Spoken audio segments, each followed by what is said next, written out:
है जिसका नाम है काची समांतर श्रेणी, जिसको हम लोग संक्षेप में बोलते हैं एपी। समांतर, समांतर मतलब बराबर, और सीढ़ी मतलब सीढ़ी खीढ़ी जिसको बोलते हैं। बस याद रखना एक सीढ़ी की तरह इसको मिलेगा।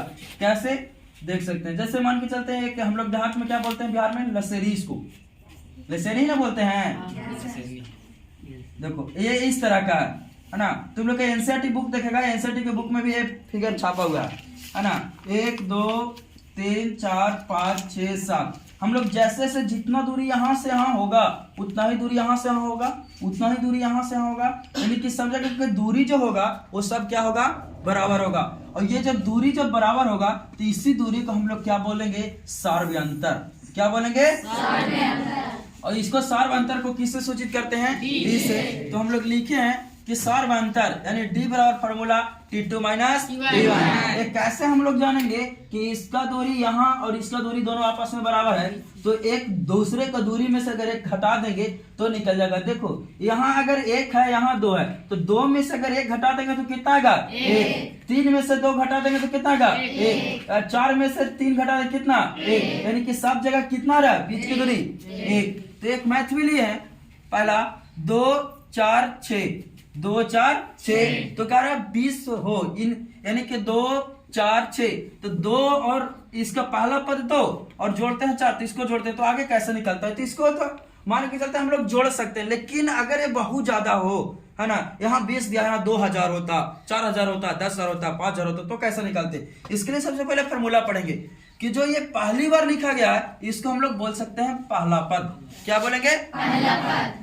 पहला पद, तो पहला पद को हम लोग डिनोट कर सकते हैं ए से। किससे, ए। तो ए क्या हो जाएगा, पहला पद। ए को क्या बोलेंगे, पहला पद। अब डी, तो डी निकालने के लिए एक आसान फॉर्मूला हम लोग लिख लेंगे T2 माइनस T1। तो टी किसको बोलेंगे, तो टी भी हम लोग पदों की संख्या।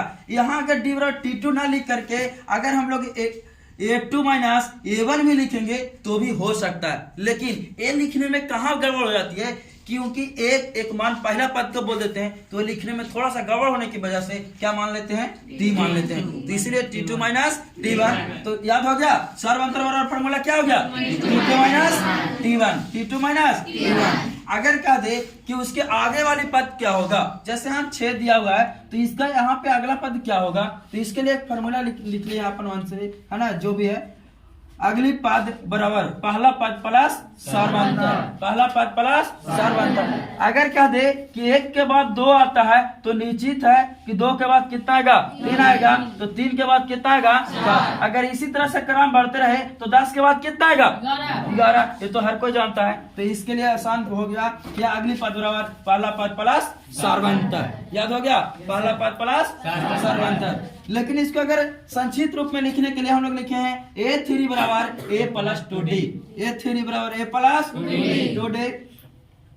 एक और फॉर्मूला होता है AN बराबर, तो AN है ना, कुल पदों का योग जो यहाँ दिया हुआ था, है ना, 2 4 6, है ना, अगर पूरे का जोड़ते हैं तो इसी तरह से अगर 20 पदों का हम लोग जोड़ेंगे तो कुल कितना पद इसमें दिया हुआ है ना, या तो फिर पूरी पदों को जोड़ते हैं तो 20 आता है, तो इसमें पदों की संख्या कितना है। ऐसे फॉर्मूला, एक फॉर्मूला है AN बराबर A plus N minus 1 into D।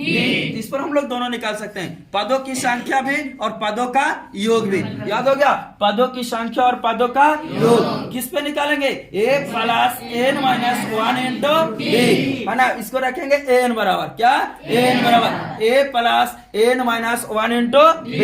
इस पर दो मैथ बन सकता है, पदों की संख्या और पदों का योग, है ना। एक और है, इस पे भी निकालेगा, फिर हम आगे देखेंगे, फिर से बनाते चलेंगे। इसको सब कोई कॉपी पर नोट कर लेगा। बस यहीं तक।